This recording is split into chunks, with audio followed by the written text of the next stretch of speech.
Hello, this is your instructor, the CEO of Black Smoke Productions. Today we will be going over pretty much the basics of photography and how Lightroom works. We're going to be covering a few things today. We're going to be covering, first of all, the tone curve, which is what I start off with. That's usually what I should go for first. What I'll do is, well, I'll explain in a minute. I'm gonna explain what I touch first. So basically, this right here, this goes first. Calibration, that goes second.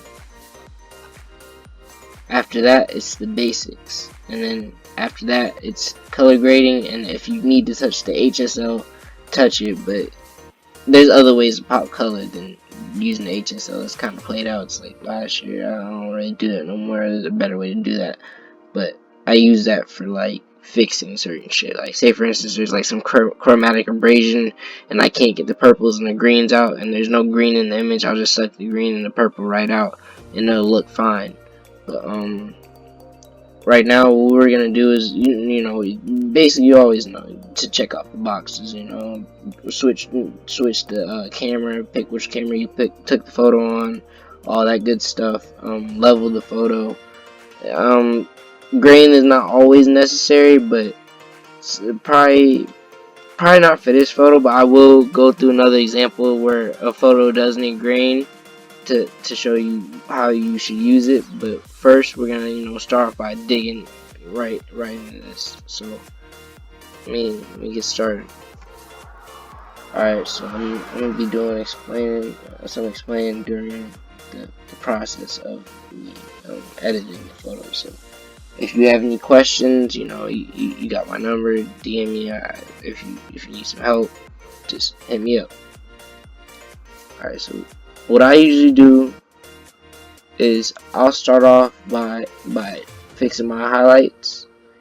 Then I'll use the sliders to pick the right black, and I think the black looks best this way. Next, still same thing with the highlights. So basically what you're doing is you're just bending the curve and kind of like an S shape. Not all the time, but it's kind of like you're just okay. So basically what this is, on each one of these slides is highlights, lights, and it reads it down here. So you got your highlights, your lights, and then you have your darks, your shadows. You also have your blacks down here. They don't label it, but the blacks are down here. It's basically what you see on your loop deck keyboard. It is basically what you're editing. If you have a loop deck, it helps with the process, like move really fast. So, we're gonna work on the tone curve now. Not tone curve. Actually, we're gonna go back to what is it? The highlights, lights, and the shadows and darks and shit. And also, what we're gonna do is at the bottom with the red primer, I'm gonna show you how that works. So we're just taking this little step by step. If you gotta rewind the video, you can rewind the video. There's no rush. But basically, you're just trying to find the right color of each things, and the right color and the right texture, the right lighting. Basically, you're just giving yourself multiple opportunities to fix certain things wrong with the photo. So with that being said, we're gonna jump right into the calibration, and we're gonna edit this real quick. So with the calibration, you could already see how the colors are already popping just from those little few minor tweaks. With the HSL, like, I used to use that to pop the color, but this is just way better. So basically what I'm doing is I'm choosing the hue of the color that I want, and I'm hitting it with saturation. So each time I pick the hue, I'll punch it with saturation. So it's basically you're just measuring the amounts that you're putting in. It's a little bit like math, but I wouldn't think of it that way. I mean, you can if it's easy for you, but I don't want it to be too confusing. But it is a lot of math. But then after you get your calibration done, you're gonna go to the basics. And when you get a loop deck, it'll kind of jump around the screen. So say for instance, like, I want to go back to the red primary, and I forgot to touch the tint, which I did. I don't really touch it, but it'll bring you back down to the menu, so you don't have to keep like scrolling to figure out what you need to do to the photo. It's just, it does it for you. So just keep that in mind, because it does shave off a lot of time when you're scrolling back and forth. But let's see. Basically what you're doing when you touch the shadows and the blacks, you touch them together. Like the same with the highlights and the whites. That's why they put them on top of each other, because you're supposed to, like, they go together. So that's why you mix both of them and you move both of them at the same time. So I usually would prefer to use both hands, but with my arms hurting the way they are, I don't really need to. But I just, it makes it a lot easier to edit pictures with the loop deck. It's not like you have to use the mouse, you know, like scrolling through all of these. It gets a little hectic when you gotta deal with thousands and thousands of photos. I've been on jobs with like 3,000 photos, 1,400 photos. A mouse is not gonna cut it at a certain point. When you're taking a lot of pictures and you're pushing weight, like it's a lot. So I wouldn't continue to use the mouse for so long.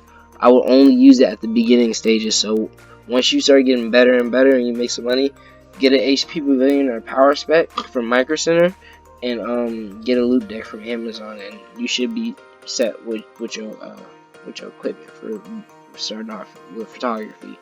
But I think this picture's almost done. Let's look at the before and after and see if I'm doing a good job. Yeah. So with that, after that, we're gonna go to the color grading. We're not even gonna touch the like the color on it. Basically, this is kind of like a way for you to fix like blacks, darks, and all that. It's basically giving you another opportunity. This wasn't here before. This is actually a new feature, and I might cut part of this in the episode 2. I might keep it in episode 1, but we'll go more fully in depth with it once we go to the next episode. But for right now, for the sake of time, I just wanna show you guys what it can do with or without color that you add to like the shadows, the highlights, and the midtones. So I always really start off with the midtones, but sometimes like I don't really even need to be touching that. Like it doesn't necessarily matter if you're only moving this part, like the lines. If you're moving this, I would definitely move this together with it.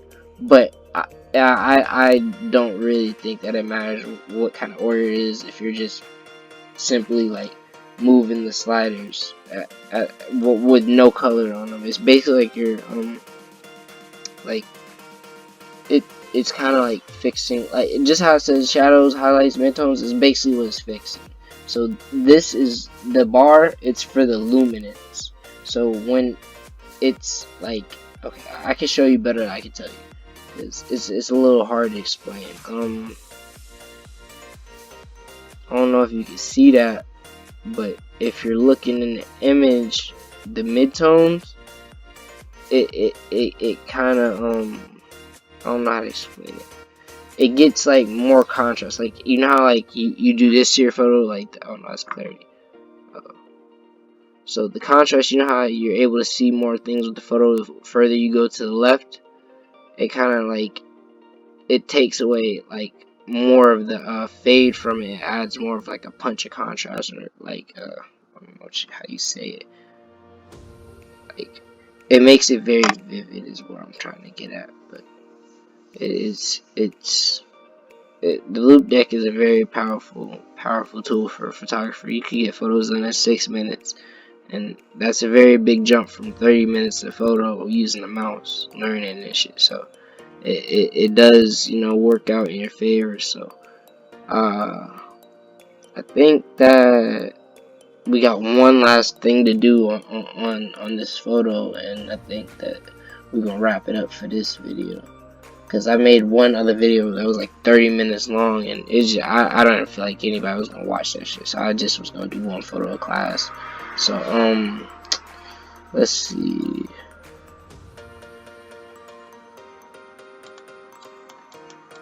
So when you're like trying to fix the sharpening and all that, I would I would zoom in when you're doing it. I wouldn't do it from like the like outer view of the photo, like the whole view of the photo. I wouldn't mess with the sharpness at that level because you can't necessarily see what you're doing wrong. So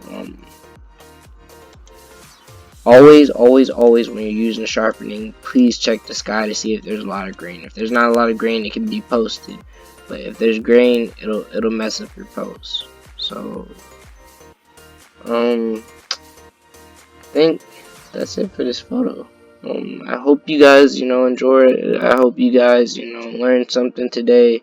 If you got any questions, comment, like, subscribe, hit me up in the DMs if you got some personal questions, you know what I mean, with the photos. If you need, some one-on-one tutoring, just hit me up. Black Smoke Productions signing out.